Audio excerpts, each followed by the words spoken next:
আমাদের আজকের নিবেদন বিভূতিভূষণ বন্দ্যোপাধ্যায়ের লেখা অশরীরী। বিভূতিভূষণ বন্দ্যোপাধ্যায় একজন ভারতীয় তথা বাঙালি কথাসাহিত্যিক। তিনি লিখেছেন অজস্র উপন্যাস এবং ছোট গল্প, লিখেছেন ভ্রমণ কাহিনী, দিনলিপি ও শিশু কিশোর উপযোগী উপন্যাস।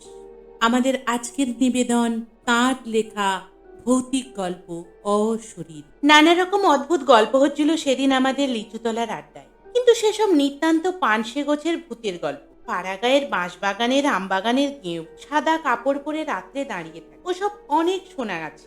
ওর বেশি আর কেউ তেমন কিছু বলতে পারলেন। এমন সময় শরৎ চক্রবর্তী আড্ডায় ঢুকলেন। তিনি আবগারি বিভাগে বহুদিন কাজ করে অবসর গ্রহণ করে 60-এর কাছাকাছি বয়স। তান্ত্রিক সাধনা করে, ঠিকুজি কুষ্টি বিনা পয়সায় করে দেন। কোন রত্নের আংটি ধারণ করলে কার সুবিধে হবে ঠিক করে দেন। পরের বেকার খাটতে ওর জুড়ি বড় একটা দেখা যায়। লোক অতি সজ্জন, সকলে মানে শ্রদ্ধা করে, অনেকে ওর সামনে ধূমপানও করে। শরৎবাবু ঢুকে বললেন, এই যে কি হচ্ছে আজ, যা বাতলা নেমেছে।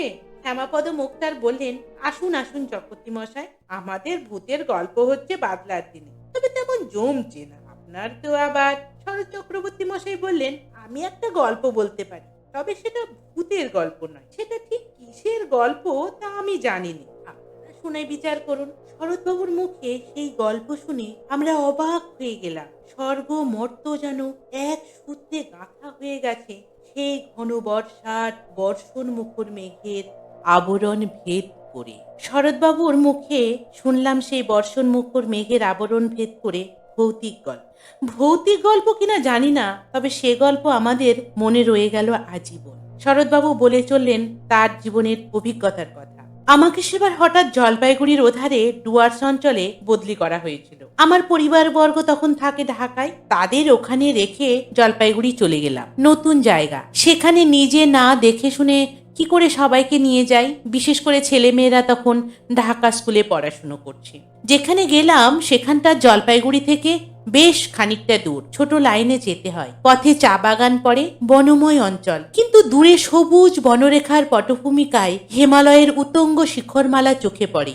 বড় নির্জন স্থান। আমি যে জায়গায় গেলাম তার নাম হলদিয়া। ছোট্ট জায়গা। আমি সেখানে গিয়ে সিনিয়র সাব ইন্সপেক্টরের বাসায় উঠলাম, কারণ আমার বাসা তখন ঠিক হয়নি। সে ভদ্রলোকের নাম রেবতীমোহন মুখুজ্জি, বাড়ি নদিয়া জেলা। বেশ লম্বা ফর্সা, দোহারা চেহারা।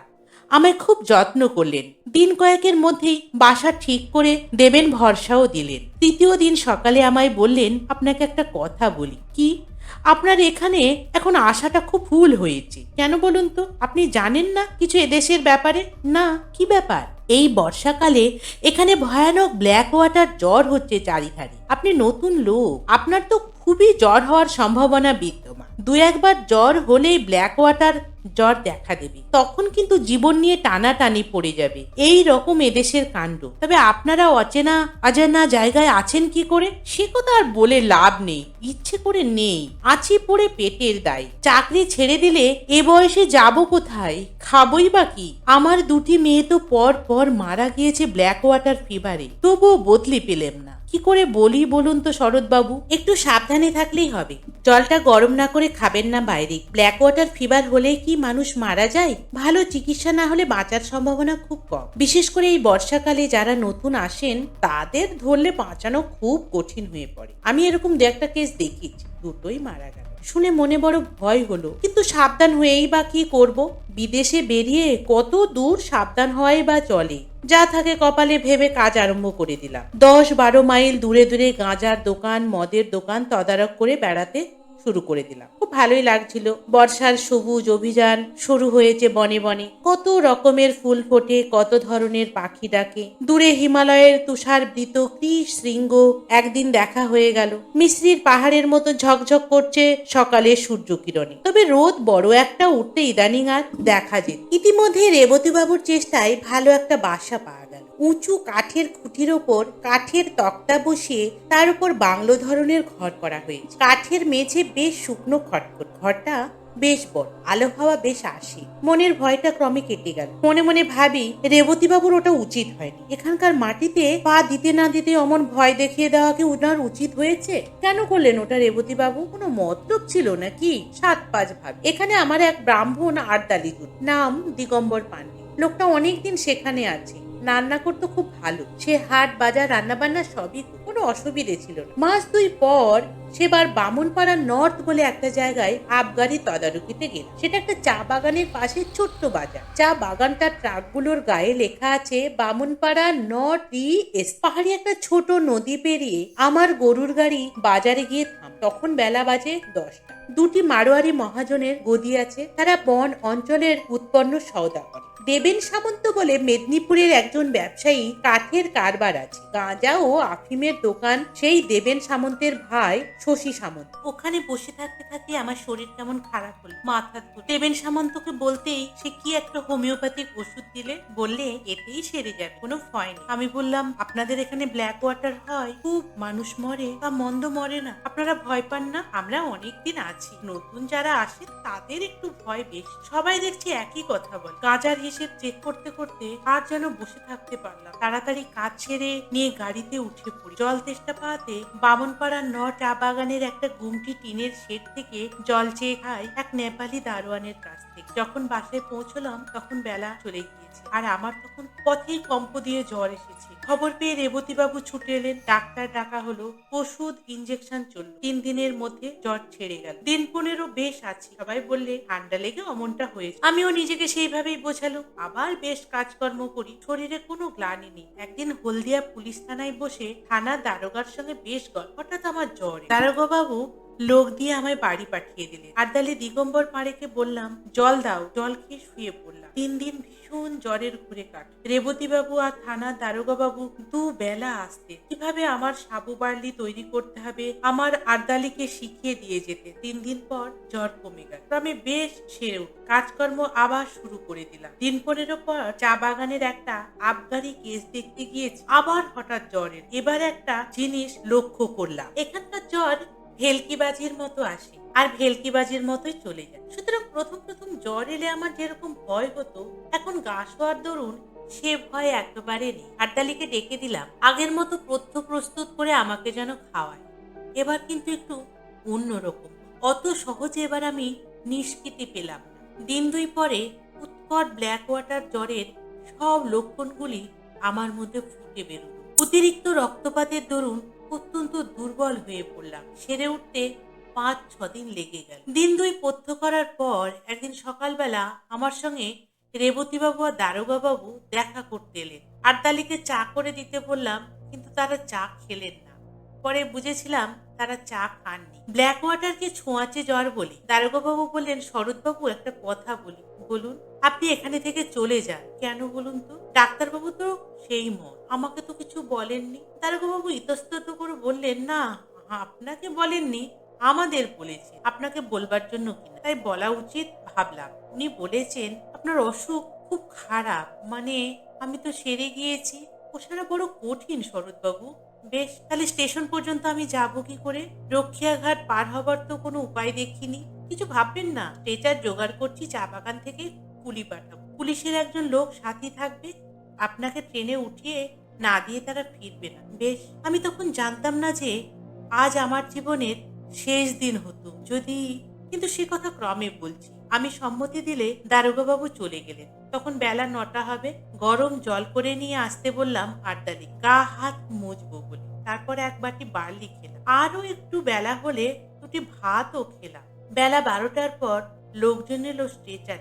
এই পর্যন্ত বলে শরৎ চক্রবর্তী বললেন, একটু চা খাবার ইচ্ছে। আমরা বললাম, গল্পটা শেষ করুন, চা খেয়ে নিয়ে বলবো। এইবার গল্পের আসল অংশটাতে এসে গিয়েছেন কিনা একটু গলা ভিজিয়ে নিতে বলুন। নিতাইবাবু উকিল বললেন, একই কথা। আপনি বললেন ব্ল্যাক ওয়াটার জ্বর হলো, সেরে গিয়ে আপনি পথ্য করছেন, অথচ ডাক্তারবাবু কেন আপনার অসুখ খারাপ বললেন? অসুখ তো সেরে গিয়েছিল কিরকম সেবার, এক্ষুনি সেটা শুনলে বুঝতে পার। আসলে সারে, তবে পথ্য দিয়েছিল কেন ডাক্তার? কথার জবাব আমি দিতে পারবো না। কাউকে জিজ্ঞেসও করি, তবে যেমন ঘটেছিল সেই রকমেরই বলে যান। এটা একটা অদ্ভুত কথা বলছেন আপনি। কিরকম সে দেশে ডাক্তার বুঝলাম না মশাই, কথাটা আমিও কখনো ভেবে দেখি। আচ্ছা এবার বলি গল্প। শরৎ চক্রবর্তী পুনরায় গল্প আরম্ভ করলেন। বেলা 12টার পর স্ট্রেচার নিয়ে এলো চা বাগানের লোক। সেখানে দাঁড়িয়েছিলেন রেবতীবাবু ও দারোগাবাবু। আমি আড়দালে জিনিসপত্র গোছাচ্ছি, এমন সময় আবার এলো জ্বর, ভীষণ কম্প জ্বর। আমি আর বুঝতে পারলাম, ঘরের মধ্যে গিয়ে তাড়াতাড়ি বাঁধা বিছানা আড়দালিকে দিয়ে খুলিয়ে পাকিয়ে আর কিছু আমি জানি। আমার সমস্ত চৈতন্য লুপ্ত হয়ে গেল এক ঘন অন্ধকারের আবরণের অন্তরায়। যখন আবার জ্ঞান হলো তখন দুটি জিনিস আমার চোখে পড়লো। প্রথম, অন্ধকারের মধ্যে একটা কি গাছের ডাল পাশের জানালার বাইরে হাওয়ায় দুল, আর দ্বিতীয়টি হলো আমার বাক্স ও পুটুলি আমার পায়ের দিকে দেওয়ালের কাছে রয়েছে এবং আমার ছাতিটা দেওয়ালের কোণে হেলানো রয়েছে। আমি কি রেলওয়ে ট্রেনে উঠেছি? কিন্তু এত অন্ধকার কেন রেলের কামরা? অন্য লোকই নেই বা কেন কামরায়? তারপর আস্তে আস্তে আমার মনের আকাশ মেঘমুক্ত হয়ে আসতে লাগলো। আমার মনে পড়লো যে আমি স্ট্রেচারে আদৌ উঠিনি, জ্বর আসাতে ঘরেই শুয়ে পড়েছিল। কিন্তু ঘরে যদি হয়, আড়দালে দিগম্বর কই? ঘরে আলো জ্বলেনি। আমি কোথায়? তৃষ্ণা পেয়ে ডাকতে গেলাম, গলার স্বর আটকে গেল। দুবার ডাকতে গেলাম, দুবারই তাই হলো। আমার মনে হলো বাইরে চাঁদ উঠেছে। জানালা দিয়ে ঘরের মধ্যে চাঁদের সামান্য আলো এসে পড়েছে। কিছুক্ষণ সামনের দিকে চেয়ে রইলাম। ঘরের মধ্যে বা বাইরের কোথাও কোনো শব্দ নেই। হঠাৎ আমার দৃষ্টি নিবদ্ধ হলো বাইরে। কে ওখানে বাইরে? এই দেখ। এতদিন পরে মনে পড়েও আমার গা শিউরে। দেখলাম কি জানেন? একটা কালো মতো মেয়ে অত্যন্ত দ্রুত গতিতে আমার ঘরের চারিপাশে, আর একটা কাঠি দিয়ে মাটিতে কি করছে। দুবার আমার সামনের দরজায় ফাঁক দিয়ে সে নিচু হয়ে ঘুরে গেল। তিনবারের বার মেয়েটি হঠাৎ মুখ উঁচু করে আমার দিকে চেয়ে হাত নেড়ে বললে, কোনো ভয় নেই, গন্ডি দিচ্ছি। আজ রাতে কেউ গন্ডির মধ্যে আসতে পারবে না, ঘুমো। অতি অল্পক্ষণের জন্য মেয়েটি চোখের সামনে দেখ, তারপর সে ঘুরে গেল ওদিকে। আমারও আর জ্ঞান রইল না, ঘুমিয়ে পড়লাম। এরপরে কতক্ষণ পর জেগে উঠেছিলাম তা বলতে পার, কিন্তু তখন চোখ খুলেই দেখলাম সেই কালো মেয়েটি আমার শিওরের কাছে বসে। তার বয়স 18-র খুব বেশি হবে বলে আমার মনে হলো। আর একটা জিনিস লক্ষ্য করলাম, মেয়েটি যেন ঘেমেছে। ওর মুখ ঘামে ভিজে গিয়েছে, যেন সারা শরীর দিয়ে যেন দরদর করে ঘাম ঝরছে। আমি ওর দিকে চেয়ে দেখতে মেয়েটি চমৎকার শান্ত স্নেহময় সুরে বলে, জাগলি কেন? ঘুমো ঘুমো, কোনো ভয় নেই, ঘুমো। শেষবার যখন ও ঘুমো বলেছে তখন আমি ঘুমিয়ে পড়বার আগে সেই গাছের ডালটার দিকে নজর পড়লো জানালার বাইরে। তার গায়ে জ্যোৎস্না। এখানে আমার গল্প শেষ। সকালে আমি জেগে উঠলাম, তখন আমার মনে হলো স্বাভাবিক সুস্থ অবস্থায় ঘুম থেকে আমি জেগে। আমার শরীরে কোনো গ্লানি নেই, কিন্তু শরীর বড়। বিছানা ছেড়ে উঠতে পারলাম। ক্রমে ক্রমে একটু বেলা হলো, তখন দেখি দিগম্বর পাড়ে আড়দালে সন্তর্পণে পা টিপে টিপে ঘরের মধ্যে উঠি। আমি ডাকতেই কেন যে সে চমকে উঠলো, কোনো উত্তর দিল না। আমি বললাম, রেবতী বাবুকে ডেকে নিয়ে। শতমত খেয়ে সে যেন চলে গেল। কিছুক্ষণ পরে অনেক লোক এলো আমাকে দেখ, তার মধ্যে রেবতী বাবুও ছিলেন। রেবতী বাবু বললেন, কেমন আছেন শরৎ বাবু? ভালো, আমি কিছু খাবো। তখনই রেবতী বাবু বাইরে গিয়ে কাকে কি বললেন। খানিক পরে এক বাটি বার্লি এলো আমার। বার্লি খেয়ে শরীরে বল পেলাম। ডাক্তার এসে পরীক্ষা করেও দেখলেন, বললেন জল ছেড়ে গিয়ে। শুনলাম সেই ভীষণ রাত্রে আমাকে মুমূর্ষু মনে করে সবাই আমাকে ছেড়ে চলে গিয়েছিল একা ফেলে। ডাক্তারবাবু বলেছিলেন রাত কাটবে না, এমনকি নাকি সকালে আমার সৎকারের জন্য কে যাবে, কোথায় কাঠ পাওয়া যাবে, এসব বন্দোবস্ত ঠিক হয়ে গিয়েছে। সকালেই লোক পাঠিয়ে আমার পরিবারবর্গকে টেলিগ্রামে আমার মৃত্যু সংবাদ জানানোর জন্য থানা থেকে একবার কনস্টেবল পাঠাবে। দারোগাবাবু তাও ঠিক করে রেখেছে। অথচ সেই নির্বান্ধব পরিত্যক্ত অবস্থায় কে আমার মৃত্যুশয্যার পাশে সারা রাত বসেছিল, কে আমার ঘরের চারিধারে গণ্ডি এঁকে দিয়েছিল আমাকে বিপদের হাত থেকে রক্ষা করতে। সবাই পরিত্যাগ করলেও সে আমাকে অসহায় অবস্থার মধ্যেও পাহারা দিয়েছিল।